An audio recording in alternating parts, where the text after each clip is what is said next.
Hello दोस्तों, आज हमने 10वीं के हिस्ट्री का फर्स्ट चैप्टर यूरोप में राष्ट्रवाद का 30 मोस्ट इम्पोर्टेंट एमसीक्यू लेकर आए हैं। ठीक है, जो आपको दिख रहा होगा। चलिए, पहला प्रश्न कहता है, ध्यान देंगे आप पहले प्रश्न पर। पहला प्रश्न है,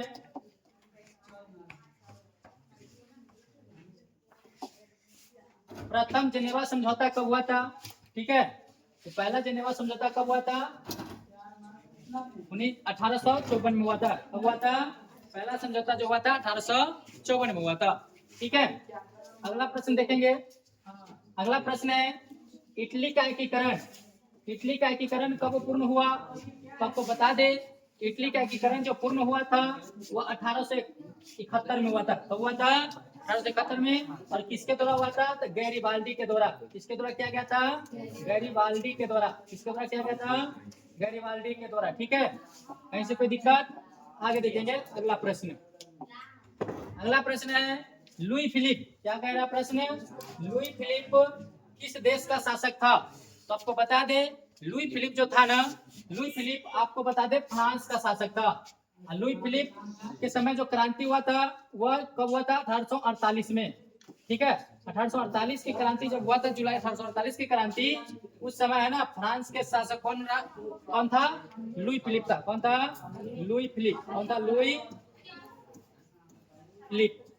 ठीक है, लुई फिलिप हुआ करता था। कहीं से कोई दिक्कत है ना? और इसने स्वर्णिम माध्यम वर्ग नीति का भी शुभारंभ किया था। क्या क्या था? स्वर्णिम माध्यम वर्ग नीति। वर्ग नीति। ठीक है, स्वर्णिम माध्यम वर्ग नीति का भी क्या किया था? शुभारंभ किया था। ठीक है, अगला प्रश्न देखेंगे। तथा निम्नलिखित में से कौन मिस्र राष्ट्रों के गुटों में शामिल नहीं था? देखिए, जब प्रथम विश्व युद्ध हुआ था ना, सबसे पहले समझिए, कुछ छोटी सी बातें जानना जरूरी है।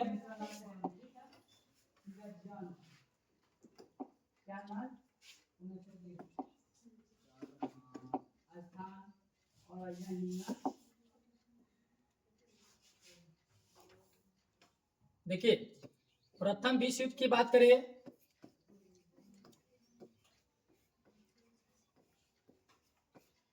प्रथम विश्व युद्ध जो हुआ था वो 1914 में शुरू हुआ और 1918 तक चला था। 1918 तक चला था। ठीक है, यह युद्ध ना दो राष्ट्रों के बीच हुआ था। कितने राष्ट्रों के बीच हुआ था? दो राष्ट्रों के बीच हुआ था। एक था मिस्र राष्ट्र और दूसरा था केंद्रीय शक्तियां। केंद्रीय शक्तियां। ठीक है, और मिस्र राष्ट्र की ओर से जो लड़ा था उसका नाम था ब्रिटेन। कौन था? ब्रिटेन। और दूसरा था फ्रांस और तीसरा था रूस। यह तीनों मिस्र राष्ट्र की ओर से था। और केंद्रीय शक्तियां की ओर से कौन था? आपको जर्मनी। कौन था? जर्मनी। तो आपसे क्या कह रहा है प्रश्न? कि है ना, निम्न में से कौन मिस्र राष्ट्रों के है ना गुट में शामिल नहीं था?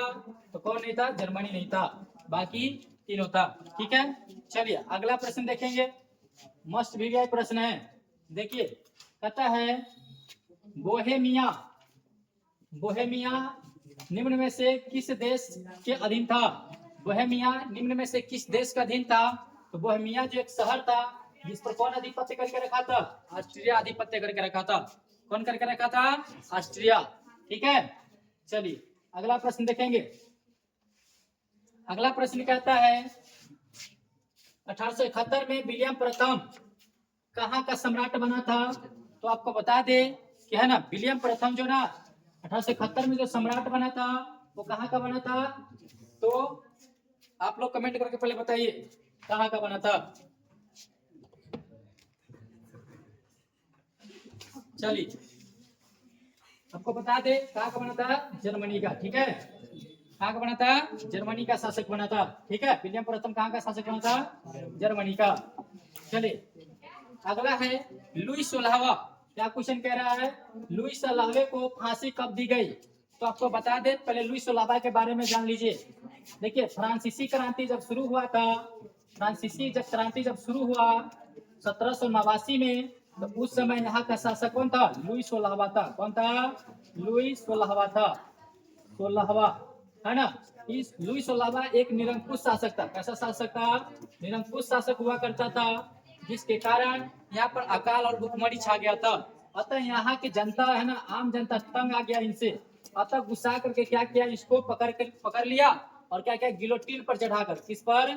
गिलोटीन पर चढ़ाकर फांसी दे दिया। गिलोटीन पर चढ़ाकर क्या कर दिया? फांसी दे दिया। वो समय जो था, वो समय था 1793। वो दिन क्या था? 1793। और सिर्फ इसी को नहीं, इसकी पत्नी को, जिसको वाइफ कहते हैं इंग्लिश में, इसको भी राम नाम सत्य कर दिया। समझे कि नहीं? दोनों को फांसी चढ़ा दिया था। ठीक है, चलिए अगला प्रश्न देखिए। अगला प्रश्न कहता है, प्रोटेस्टेंट की घोषणा, है ना, के बाद किसने आत्मसमर्पण कर दिया? प्रोटेस्टेंट की घोषणा के बाद किसने अपना आत्मसमर्पण कर दिया? ये प्रश्न आप देखेंगे और बताइए जवाब क्या होगा। ठीक है, चलिए इसका हो जाएगा आपको जापान। क्या हो जाएगा? जापान। कौन क्या था? जापान ने अपना आत्मसमर्पण कर दिया था।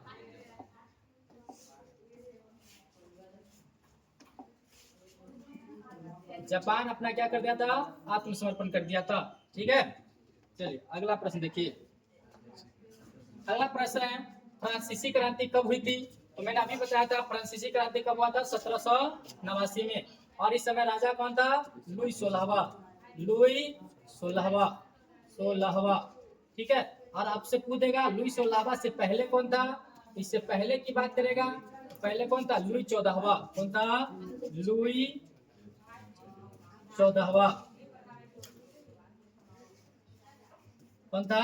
लुई 14वां था। ठीक है, अगला प्रश्न देखेंगे, है ना। अगला प्रश्न कहता है, हिगेल किस देश का दार्शनिक था? हिगेल किस देश का दार्शनिक था? ये आपको बताना है। हिगेल किस देश का दार्शनिक था? तो आपको बता दे, हिगेल जो था वो जर्मनी का दार्शनिक था। कहाँ का दार्शनिक था? जर्मनी। कहाँ का दार्शनिक था? जर्मनी का दार्शनिक हुआ करता था। ठीक है, और हिगेल के बातों से प्रभावित कौन हुआ था? हिगेल की बातों से प्रभावित कौन हुआ था? बताइए कौन हुआ था आप लोग, है ना। तो इनके बातों से जो प्रभावित हुआ था, इनके विचारों से, बात कहो या विचार को, बात सेम है। इनके बात कहो या विचार से प्रभावित होने वाले व्यक्ति का नाम था कार्ल मार्क्स। क्या नाम था? Karl Marx. क्या नाम था? कार्ल मार्क्स था। जो इनके बातों से क्या हो गया था? प्रभावित हो गया था। ठीक है, चलिए आगे आइए। अगला प्रश्न कहता है, सिकंदर कहाँ का निवासी था? तो सिकंदर कहाँ का निवासी है, ये आपसे पूछ रहा है। तो आपको बता दे, सिकंदर जो था ना, सिकंदर मेसिडोनिया का शासक था। कहाँ का शासक था? मेसिडोनिया। मेसिडोनिया का शासक था। और ये मेसिडोनिया कहाँ पड़ता है? ये यूनान में पड़ता है। कहाँ पड़ता है? यूनान में पड़ता है। इस प्रकार से आंसर क्या हो जाएगा? यूनान हो जाएगा। ठीक है, सिकंदर जो पूरे विश्व जीतने का सपना देखा था, इसका सपना क्या था जरा बताएंगे? सपना क्या था? विश्व जीतना, विश्व विजय का सपना था। विश्व विजय प्राप्त करने का सपना देखा था। कौन? सिकंदर। ठीक है, जो मेसिडोनिया का रहने वाला था। और इसके पिता का नाम बताओ तो। सिकंदर के पिता का नाम, के पिता का नाम क्या था? फिलिप था। क्या था? फिलिप। क्या नाम था? फिलिप था। ठीक है, सिकंदर के पिता का नाम क्या था? फिलिप था। ठीक है, चलो अगला देखेंगे। अगला प्रश्न कहता है, वियना सम्मेलन की मेजबानी किसने किया था? सॉरी, वियना सम्मेलन की मेजबानी किसने किया था? ये आपको बताना है। चार्टिक ने किया था, मेटरनिक ने किया था, नेपोलियन ने किया था, या लेनिन ने किया था, या कार्ल मार्क्स ने किया था? ठीक है, वियना सम्मेलन की मेजबानी किसने किया था, ये आपको बताना है। ठीक है, बताइए कौन होगा, है ना। तो आपको बता दें, वियना सम्मेलन का जो मेजबानी किया था ना, वो कौन किया था? मेटरनिक किया था। कौन क्या था? मेटरनिक। अच्छा, वियना सम्मेलन कहाँ हुआ था बताओ तो। वियना, वियना सम्मेलन, वियना सम्मेलन जो हुआ था वो हुआ था 1815 में। ठीक है, कब हुआ था? 1815 में। और वियना क्या था? ऑस्ट्रिया की राजधानी है। ऑस्ट्रिया की क्या है? की राजधानी है। राजधानी है। ठीक है, ऑस्ट्रिया की राजधानी क्या है? वियना है, जिसमें सम्मेलन कब हुआ था? 1815 में हुआ था। ठीक है, अगला प्रश्न देखेंगे। करा जर्मनी, थोड़ा मिसप्रिंट है, के एकीकरण का प्रमुख वस्तुकार कौन था? जर्मनी के एकीकरण का प्रमुख वस्तुकार कौन था, ये बताना है। ऑप्शन है मेजनी, गैरिबाल्डी, लेनिन या बिस्मार्क। ये बताना है कि है ना, जर्मनी के एकीकरण का प्रमुख वस्तुकार कौन था, ये आपको बताना है। ठीक है, तो आपको बता दे कौन था। तो आपको बता दे जर्मनी के एकीकरण का जो है ना, जर्मनी का एकीकरण किसके सापेक्ष हुआ था? तो बिस्मार्क के सापेक्ष हुआ था। बिस्मार्क मतलब जर्मनी के एकीकरण किसने कराया? बिस्मार्क कराया। इसके अकॉर्डिंग इसके थ्रू आंसर क्या हो जाएगा? बिस्मार्क हो जाएगा। ऑप्शन डी हो जाएगा बिस्मार्क। दिख नहीं रहा है? बिस्मार्क। ठीक है, कौन कराया था? बिस्मार्क कराया था। ठीक है, चलिए अगला प्रश्न देखिए। कहता है इटली के एकीकरण में निम्न में से किसका संबंध नहीं है? मतलब इटली के एकीकरण में इसमें से कौन नहीं था? तो आपको बता दें कि इटली का जब एकीकरण हुआ उस समय 3 योद्धा लड़ रहे थे। कितने योद्धा थे? 3। तीनों योद्धा ना, इटली के एकीकरण का योद्धा सुन लीजिए। इटली के एकीकरण का योद्धा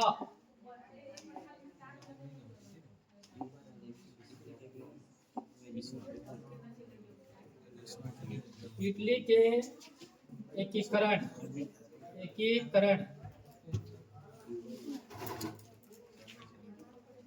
का योद्धा, इसको योद्धा कह सकते क्योंकि ये सेना नायक सब था, जिसका नाम था मेजनी। क्या नाम था? मेजनी, गैरिबाल्डी और एक का नाम था है ना काबूल। क्या नाम था? काबूल। काबूल एक नंबर का कूटनीतिज्ञ था। क्या था? कूटनीतिज्ञ। ठीक है, काबूल क्या था? कूटनीतिज्ञ था। गिरिबाल्डी को तलवार कहा गया। क्या कहा गया था? तलवार। और यह जो है ना, आपको इसकी बात करें तो यह एक राजनीतिज्ञ थे। क्या थे? राजनीतिज्ञ थे। ठीक है, ठीक है, समझ में आया? मेजनी क्या थे? एक प्रमुख राजनीतिज्ञ थे, है ना। गिरिबाल्डी को तलवार कहा गया था, और है ना काबूल को क्या कहा गया था? कूटनीतिज्ञ कहा था। ठीक है, इस एकीकरण में इसके आंसर क्या हो जाएगा? बिस्मार्क हो जाएगा। बिस्मार्क क्योंकि जर्मनी के एकीकरण कराया था। ठीक है, चलिए अगला क्वेश्चन देखेंगे। जर्मनी के एकीकरण के लिए कौन उत्तरदायी थे? अभी पूछा इटली के एकीकरण के लिए, और अभी क्या पूछ रहा है? जर्मनी के एकीकरण के लिए। कांट काबूल किसका था? इटली का था, इसलिए तो होगा ही नहीं। चलो बिस्मार्क हो जाएगा। क्या हो जाएगा? बिस्मार्क, क्योंकि गिरिबाल्डी भी नहीं होगा और मेजनी भी नहीं होगा। ठीक है, चलिए अगला प्रश्न है। प्रश्न बहुत सुंदर है। कहता 1871 में कौन सी संधि हुई थी? लो भाई, रख दिया प्रश्न। देखिए, इनमें से कोई कितनी बातें नहीं करते। वियना सम्मेलन कब हुआ था? 1915 में। कब हुआ था? सॉरी 1815 में। ठीक है, वियना सम्मेलन कब हुआ था? 1815 में। पेरिस की संधि हुआ नहीं था। क्या हो जाएगा? फट की संधि कब हुआ था? 1870 में हुआ था। ठीक है, चलिए अगला प्रश्न देखेंगे।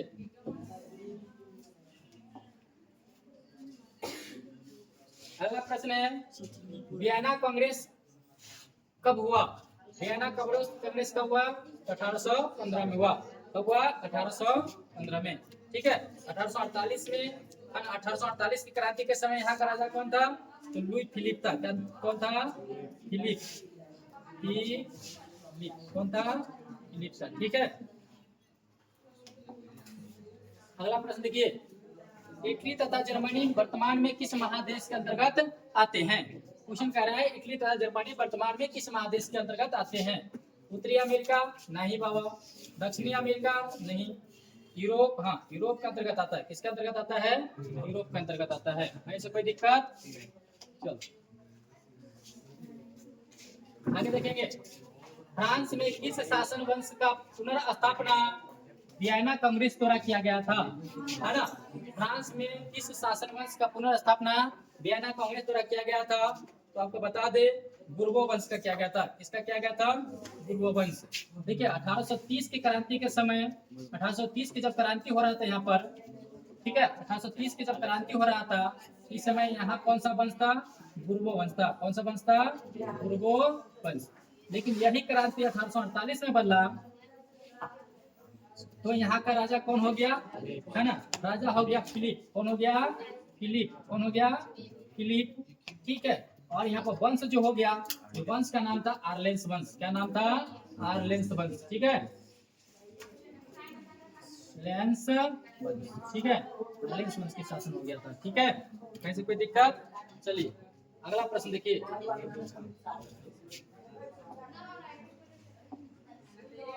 20 नंबर प्रश्न कहता है मेजनी का संबंध किस संगठन से था। आपको बता दें मेजनी का संबंध किससे था, कार्बोनरी से था, ठीक है। लाल सेना का गठन किसने किया था, गैरीबाल्डी ने किया था। कौन क्या था, गैरीबाल्डी ने किया था। लाल सेना का गठन किसने किया था, गैरीबाल्डी ने किया था, है ना। डायट का, है ना, डायट का प्रतिनिधि कौन था, बिस्मार्क था। कौन था, बिस्मार्क, कौन था, बिस्मार्क था, ठीक है। डायट के प्रतिनिधि कौन था, बिस्मार्क था, ठीक है। अगला, इटली एवं जर्मनी के एकीकरण के विरुद्ध निम्न में से कौन था। इटली तथा जर्मनी के एकीकरण के विरुद्ध निम्न में से कौन था, ये आपसे पूछ रहा है। इटली तथा जर्मनी के एकीकरण के विरुद्ध कौन था, ऑस्ट्रिया था। कौन था, ऑस्ट्रिया था। चलिए आगे देखिए, अगला प्रश्न है काउंट काबूर ने विक्टर एनिमल को किस पद पर नियुक्त किया था।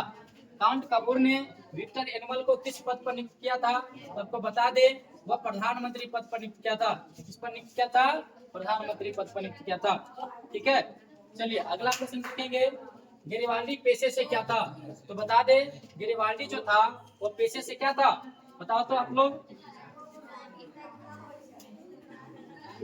गेरिबाल्डी जो था पेशे से नाविक था। क्या था, नाविक। क्या था, नाविक था, मतलब नाव चलाया करता था। क्या चलाया करता था, नाव चलाया करता था। अगला प्रश्न देखेंगे, प्रश्न बहुत सुंदर है। जर्मन राइन राज्य का निर्माण किसने किया था, तो आप समझिए पहले जर्मन राज्य, जर्मन राइन राज्य, जर्मन राज्य का निर्माण जो कराया था वो नेपोलियन बोनापार्ट कराया था। Napoleon Bonaparte, Bonaparte, Bonaparte. ये तो हल्ला करेगा, ठीक है। नेपोलियन बोनापार्ट ने कराया था। और कितने राज्यों को मिलाकर, 39 छोटे छोटे राज्यों को मिलाकर उसने एक संगठन की बनाया था, जिस संगठन का नाम क्या था, नेपोलियन, है ना, राइन महासंघ। क्या नाम था, राइन महासंघ। क्या नाम था, राइन महासंघ नाम था, ठीक है। क्या नाम था, राइन महासंघ, ठीक है। चलिए अगला है, जालबेरिन कैसी संस्था थी, सबको बता दे। जालबेरिन जो थी, जालबेरिन व्यापारियों की संस्था थी। किसकी संस्था थी, व्यापारी, व्यापारियों, व्यापारी की संस्था थी, ठीक है। और यह संस्था की स्थापना कब किया गया था, इस संस्था की स्थापना की बात करें तो 1834 में किया गया था। कब किया गया था, 1834 में किया गया था। और कहाँ किया गया था, स्थान की बात कर ले तो स्थान जो था इसका प्रसा था। कहाँ था, प्रसा में किया गया था। कहीं से कोई दिक्कत, आगे चलते हैं। अगला प्रश्न है, रक्त एवं लौह नीति का अवलंबन किसने किया था। रक्त एवं लौह नीति का अवलंबन किसने किया था, रक्त एवं लौह नीति का अवलंबन किसने करा था, बिस्मार्क। समझिए,